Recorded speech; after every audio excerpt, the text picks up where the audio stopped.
Russia তার ঠান্ডা আবহাওয়ার জন্য সুপরিচিত, বিশেষ করে সাইবেরিয়া, মস্কো এবং সেন্ট পিটার্সবার্গে।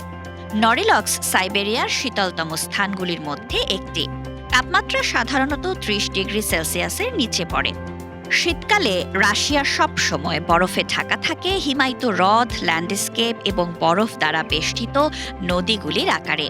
যদিও মস্কো এবং সেন্ট পিটার্সবার্গে শীতের ঋতু খুব প্রতিকূল বা কঠোর হতে পারে, রাশিয়ানরা এটিতে অভ্যস্ত এবং এটি প্রতিদিনের ভিত্তিতে গ্রহণ করে।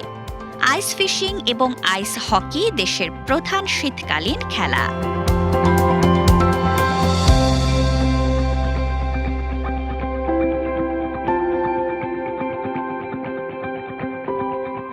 কানাডা বিশ্বের শীতলতম দেশগুলির মধ্যে একটি, বিশেষ করে উত্তর অংশে।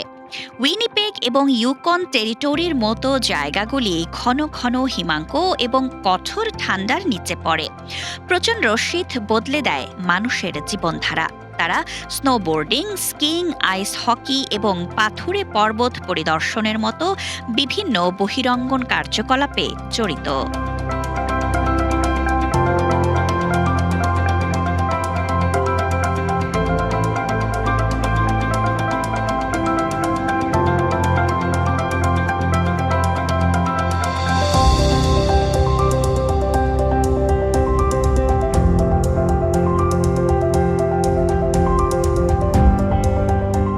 ফিনল্যান্ড হল বন এবং বিভিন্ন হ্রদে ভরা একটি দেশ, যা প্রতি বছর পরিবর্তিত হয়।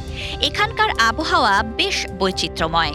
এটি দ্রুত পরিবর্তিত হয়, বিশেষ করে শীতকালে। তাপমাত্রা সাধারণত আটলান্টিক এবং বাল্টিক সাগর থেকে উষ্ণ বায়ুপ্রবাহ দ্বারা প্রভাবিত হয়।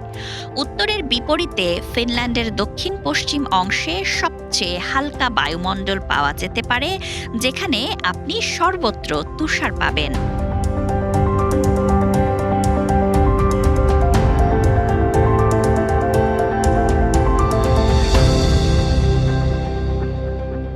সুইডেন শীতকালে অত্যন্ত ঠান্ডা হতে পারে, যার ফলে বিদ্যুৎ বিচ্ছিন্ন, তীব্র বাতাস এবং তুষারপাত হতে পারে।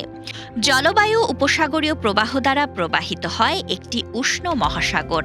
শীতলতম সময়ে সুইডেন একটি শীতকালীন আশ্চর্য ভূমিতে রূপান্তরিত হয়, যেখানে আপনি তুষারময় ল্যান্ডস্কেপ, স্কিইং, আইস ফিশিং এবং স্নোবোর্ডিং উপভোগ করতে পারেন। এখানে আসলে শীত উদযাপন করা হয়। এটি একটি জীবনধারা, একটি সহ্য করা নয়।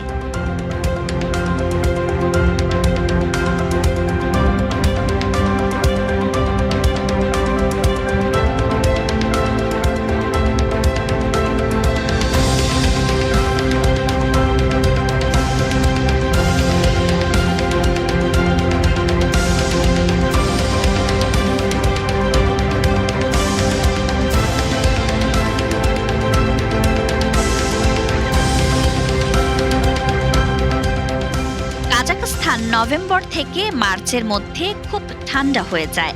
শীত দেশকে সুন্দর দৃশ্যে রূপান্তরিত করে। বায়ুমণ্ডল সত্ত্বেও আকাশ সাধারণত উজ্জ্বল এবং রৌদ্রোজ্জ্বল হয়।